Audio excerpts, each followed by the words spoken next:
In this video, we're going to explain about the parts ordering list. An order list is different from placing parts on a purchase order. A list is built throughout the day, and it can be built through various methods. The first method is just adding a part directly to the list. The second is parts are added from a parts invoice or service invoice. And the third is a suggested reorder. We're going to go through all three of those features and show you how to handle these parts on an order list. But first, about the order list, we're going to come down into the purchase ordering section and click on the order list here. Now this order list gets built throughout the day as we stated, and the ordering manager, whether he is ordering for a single location or maybe he is in control of multiple locations and handles all of the orders for those different locations. He will use this list as requests come in from the different employees or locations.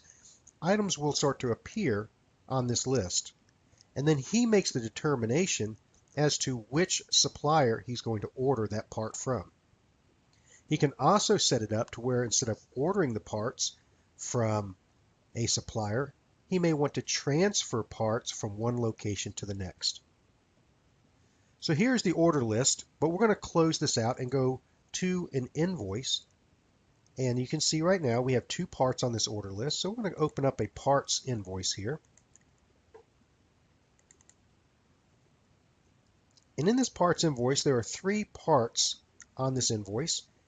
And we're going to click on the Order Parts button. And this was demonstrated in the advanced section of the parts invoicing. We're going to review it here.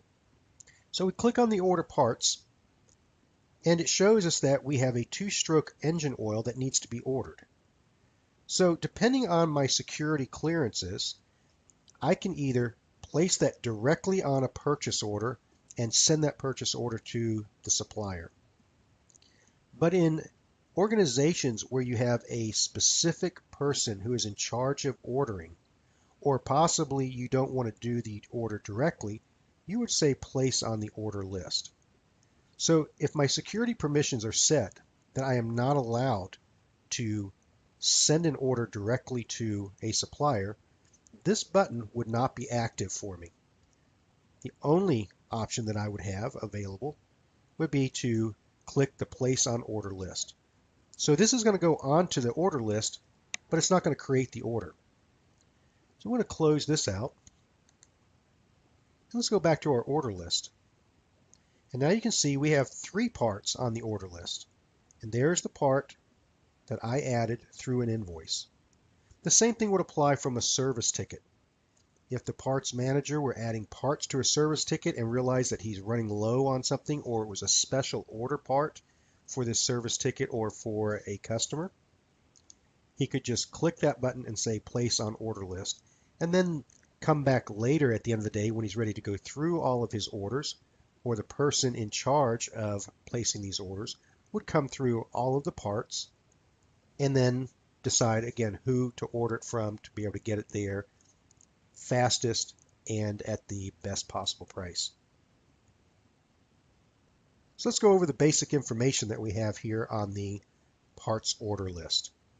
You've got the part number, you've got the suggested quantity to be ordered, you have a packaging ratio, and a packaging ratio is very important. In this case, your packaging ratio is 1. That means if you buy one from your supplier, you will sell one to your customer.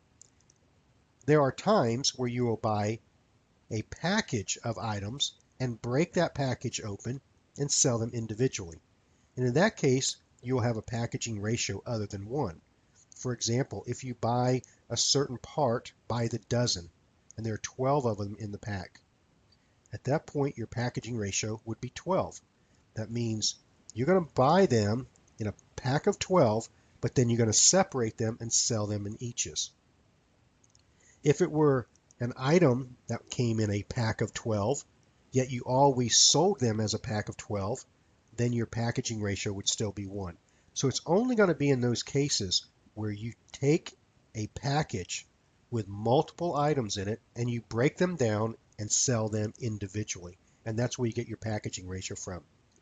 What this allows you to do is to cost out your parts on an individual basis. If I have a part number that I purchase and it comes in a pack of 10, and that pack of 10 is $100, my packaging ratio would be 10. So every time that I sold one of those items, the system knows to charge out a cost of $10 for that part, which is the $100 for the case of 10 that I purchased, divided by my packaging ratio of 10. Now you have a column called order.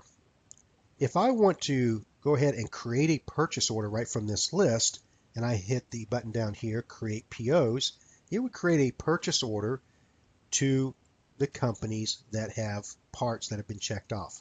But I may want to uncheck one on the order list and say I'm not ready to order this part because I've got some questions for whoever placed this on the order list. So I can just uncheck it here and then leave the other ones checked and go ahead and create a purchase order to those companies. If I do have it checked, you can see that we've got different suppliers. So when I create the purchase order and allow me to type in any information that I need and click the order button on the purchase order, which we'll go into later on in the video, and then it will bring up the next purchase order for the next supplier. So the system will just flip through all of these parts as a group and place them on individual purchase orders for those suppliers. You have the description of the part. You have the company that you're ordering it for. That is your company. So if you have multiple locations and you are handling the orders for all of those locations, then you would see different company numbers for those locations. You've got the current retail price and you have the current cost. Extended cost, just the quantity times your regular cost. The status is normal. We can hit a drop down that says this is an emergency status, which would then tag us that we need it as an overnight delivery or the fastest delivery possible. And then you have another status which is called suggested reorder, and that's where the computer has suggested that you reorder this. And we're going to get into that in just a few minutes. Ordering comments are specific notes that the computer will display for you. For example, if we had a packaging ratio, it would let you know that you're not ordering one of these, you're actually ordering 24 if your packaging ratio was set to 24. It will also give you other pieces of information and warnings to make sure that this order gets passed through correctly. The comments are very important, especially when coming from special orders. We're going to stretch out this column here, and you can see the document number is the parts invoice for which this part was ordered for. It even shows you the customer who is placing the order.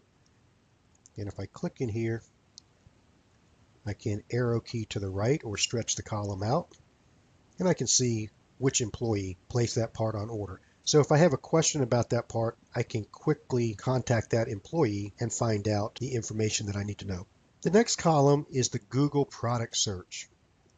By clicking this, you'll automatically open up your browser and take you to a Google product search so that you can look up information online about that part.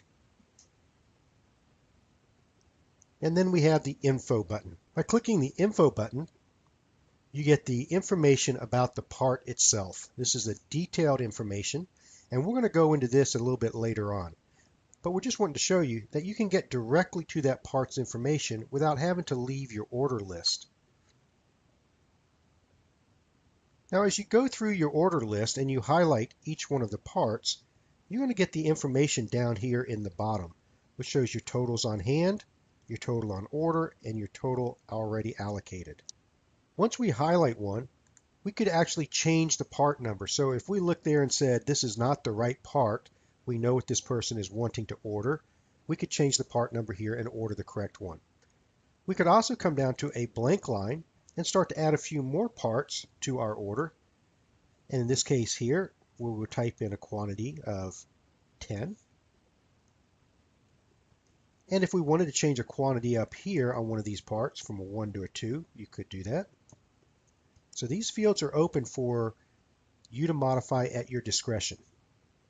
Now, if we go back down to the part that we just started to add, you can see that it's highlighted in orange. There's one of these packaging ratios that we were talking about. So in this case here, when I order 10, in my ordering comments, it's warning me, you're not ordering 10 of these, you're ordering 40 because you sell them in eaches. So at that point, I'm going to back this down because I really only wanted around 10 of them. So I'm going to say I'll order 3, which get me 12. So now I'm ordering 12. Now I'm going to come over here to the supplier. Now the standard supplier that we ordered this part from is set to Stagg Parkway. And we can see that if we click the info button here. And you see the default supplier is Stagg Parkway. The system is going to default and say, you normally order this part from Stagg Parkway, so we're going to set it up there. That doesn't mean I have to order it from them. I have a drop-down list of all the people that I could order that part from. Now let's take a look down here in the bottom where we have shipping suppliers. You can see that Stagg Parkway shows a cost of $18.68. We can buy that same part from ABC Supply, or we can buy it from NTP.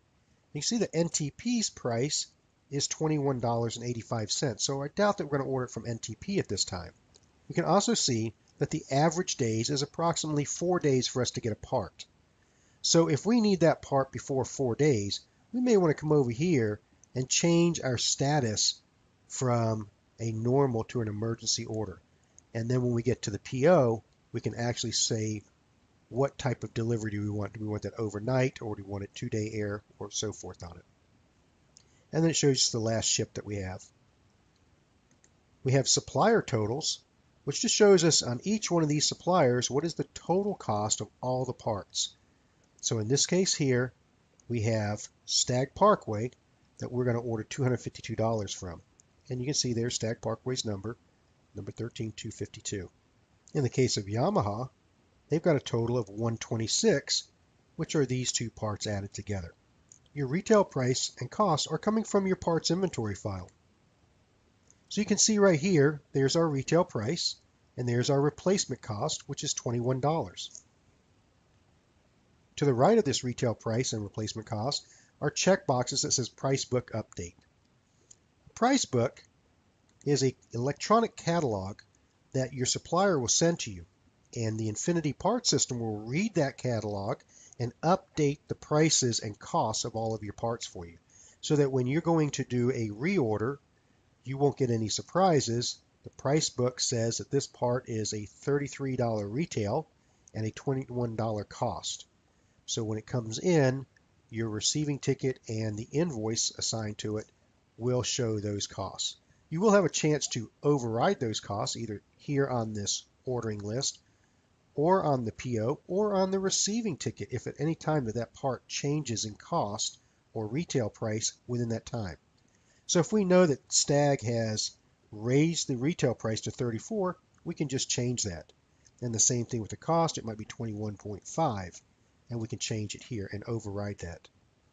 So you do have the ability to override if you have security permissions, or you can run right off of the supplier's electronic price books.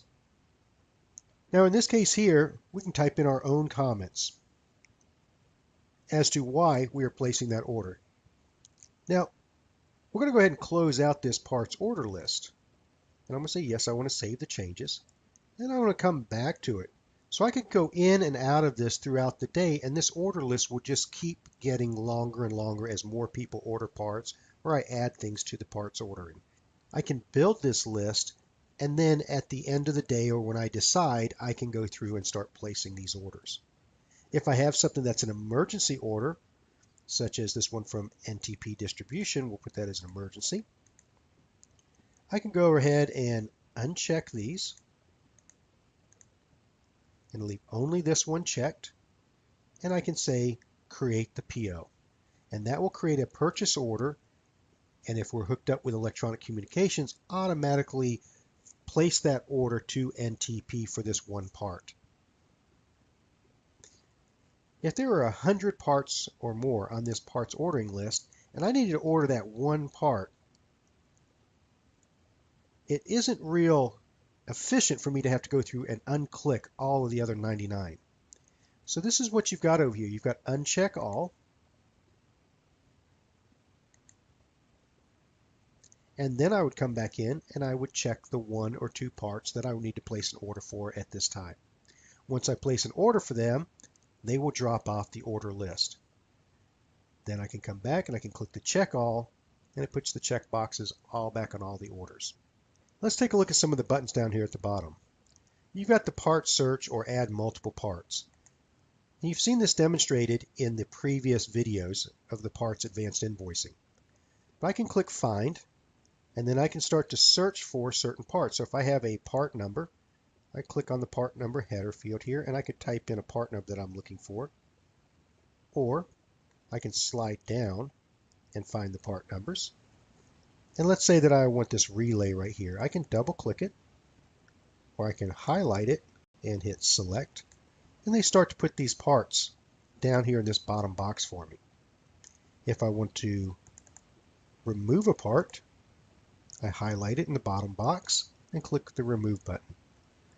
Once I am done adding the parts to my bottom box, I click the OK button, and those parts now appear on my order list. They have 0 for the quantity, so I need to change the quantity for the order. And I'd need to select a supplier. In that case, I just typed in ST for Stagg Parkway, which got me directly to the supplier Stagg Parkway. And I'll do that again, ST, and enter. The next button that we have down here at the bottom is the View Allocation. And this allocation screen, again, was explained in the previous videos, but it tells you what parts are already allocated for your service department or for a customer for special order. So that if you look on your shelf and you see that the bin quantity may have 5, but the computer is telling you to order more of them, you may find out that the service department has already put dibs on those 5 parts. And that's the reason why the computer is suggesting you order more. Even though you have them on the shelf, they've already been allocated to the service department for some service work that they're doing for a customer. The same thing applies to a special order part. You have a part that you're going to place to an order, it's already been allocated to that individual customer that came in and ordered that part from you.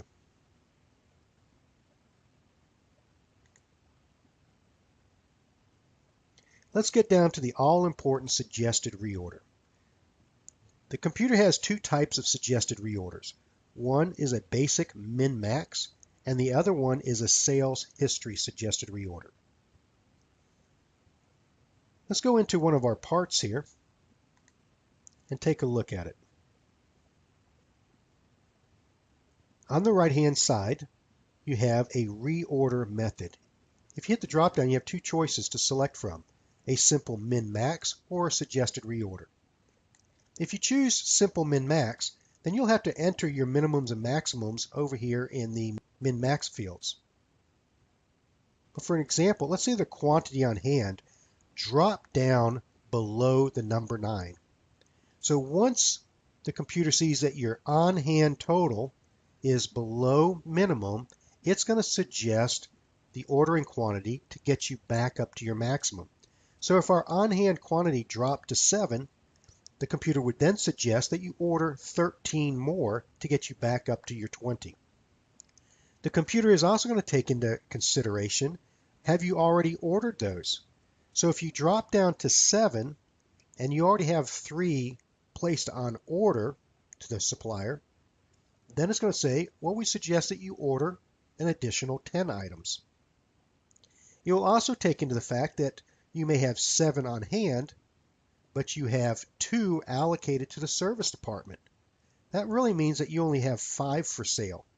So in that case, it would suggest that you order 15 because it knows that you've really already sold 2 out of the 7 that are sitting on the shelf. So that's the simple min-max. Now the suggested reorder method is a very complex formula that uses all of the sales history and the on-hand history for the past 2 years. And through this formula, it will come up with a suggested quantity on hand based on your usage at this period of time. It's only a suggested reorder though. when it hits the order list, in this case on this part here, it may suggest that you order 15 of them.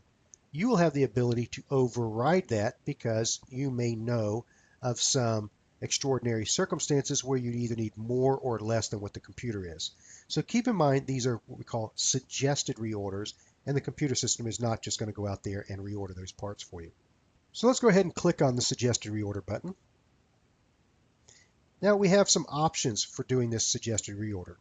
The first one is we can pick what supplier we want to order from, or we can leave it blank and the system will go through and find all of the suppliers that are out there and all the parts and put them on this order list. You can use it by an entity number, which is the same thing. So I can pull it up by entity name or by entity number, or I can give it a source. Now, if I'm doing a suggested reorder for multiple locations, I can check off the locations that I want to have the system scan. In this case here, we have 2 locations. Here are the zip codes that they are located in. And I can click to include or not include. I'm just going to do a reorder for our main location. Now again, if I have so many locations that I do not want to go through and click all of them, I could click the select all or the deselect all. Now at this point, we have items to exclude. If you look on your master inventory item where we set up the min-max, you'll see a bunch of check boxes. And those check boxes will determine whether this part is an obsolete part, whether it's a miscellaneous, whether it's a non-stocking part, whether it's a clearance item. And you can check that off on those parts. And this suggested reorder will exclude those. It's going to say, oh, this is an obsolete part, even though you're below your minimum, we're not going to order it. The same thing with a part that you do not stock. We call a non-stock part or a miscellaneous part. So once we have everything set, we can go ahead and click New Order. That's going to scan our inventory and display all of the parts that the computer suggests that we should reorder. So in this case here, you can see we've got so many parts listed here. So that is a total inventory suggested reorder at this point. Now I told the system to create a total reorder for the entire inventory to give us the ability to demonstrate a few features here. First of all, let's talk about your column headings and your filter bar up here in the top. This is a very powerful feature that's built in throughout the Infinity system. First of all, if I want to sort these by part number, I just click on the part number header. If I click again on the part number header, it sorts them in descending order. So you can see that we have the Z part numbers at the top. And now they're alphabetical, starting with numerics, and then they'll go into the ABCs as we sort the other way. I can stretch these columns out. So if I want to see more of a description or less of a company number,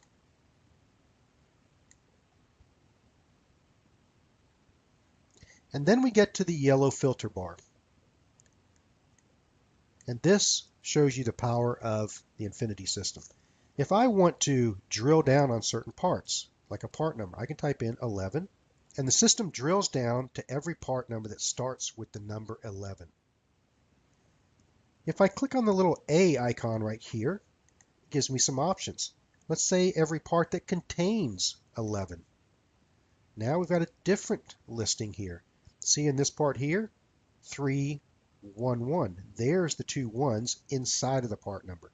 So if you have part numbers that are prefixed with categories and you just want to get to the main base part number, you would use the function for the word contains. You can do ends with, does not start with, does not match, things of that nature. We suggest you play around with this until you're comfortable with using the filter bars, because they are a very powerful tool that you will use throughout the system. I can use this in combination with things. For example, let's find everything that contains the number 11 for a part number, and I'll pull up Stagg Parkway. So there are all of the parts with the number 11 in them that are supplied to us by Stagg Parkway. And then I may want to sort them by cost. So there's my highest costs, to my lowest cost. If I want to drill up instead of drilling down, I can click back into that field and hit the delete key, and that gets rid of that criteria. And the same thing with this. So I've removed my filter criteria and I'm back to my entire list here. Now, we've decided that we do not want to place an order for our entire inventory, so we want to clear this up. So next to the suggested reorder, I've got remove suggested reorder items. Now look at this status that we have here. This tells us that these are suggested reorders, and then we have the other status of the parts which are normal or emergency that we had selected on the few parts that were added by our parts departments. So I'm going to click the remove suggested items and say yes, and I'm back to my standard order before I did the suggested reorder. Let's go into the suggested reorder again, but this time I'm going to give it a source called demo and click new order.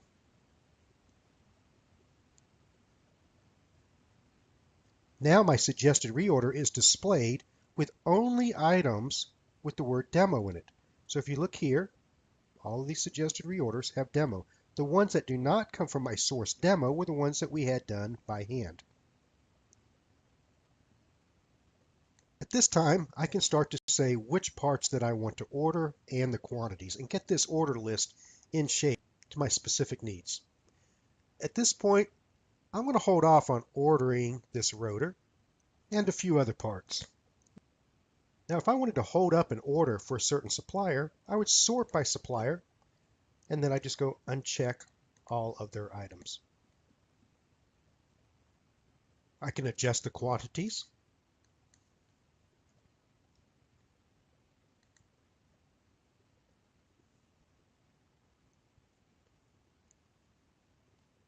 Now notice as I adjusted this quantity, it changed it from a suggested reorder status to a normal status.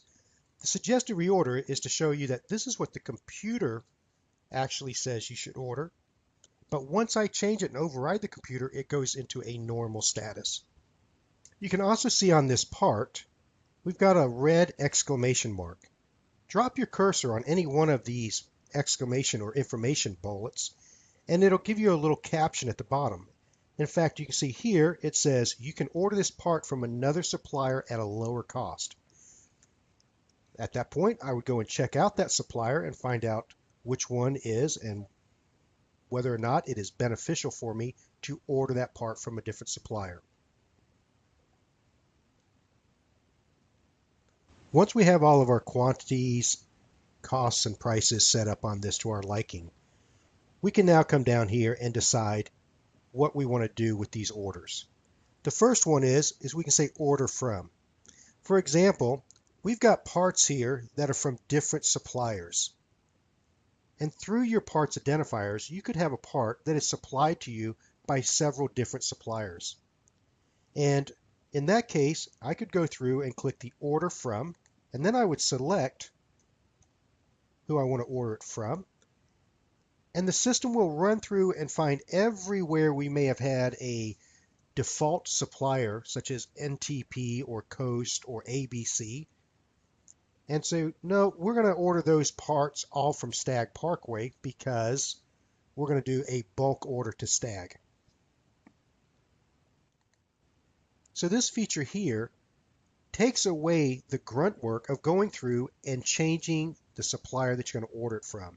It says if you're going to order from Stagg Parkway, the computer will go out there and determine automatically for you that these parts that you have NTP assigned to can also be ordered from Stagg Parkway, and it will change those suppliers to Stagg Parkway.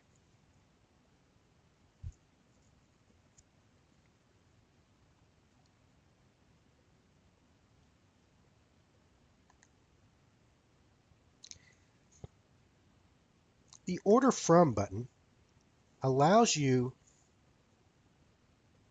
the Order From button is a quick feature that says if I can order a part, if I can order the same part from multiple suppliers, I want to take that part and move it to the the supplier that I'm going to select. For example, I've got a part that is assigned to NTP. And maybe there are 100 of these parts. And instead of me going through and hitting the drop down and changing all of those from NTP to Stagg Parkway, this routine will go through, look at every part and say, these parts can also be ordered from Stagg Parkway. Now, if Stagg Parkway doesn't supply this part, it's going to leave it alone. But if Stagg Parkway could supply this part, and I put Stagg Parkway as my supplier selection, then it will automatically change the order from supplier to Stagg Parkway. So on large orders where you just want to do a bulk to Stagg, even though your default vendor was NTP or Coast or ABC, the system will change them to Stagg Parkway for you.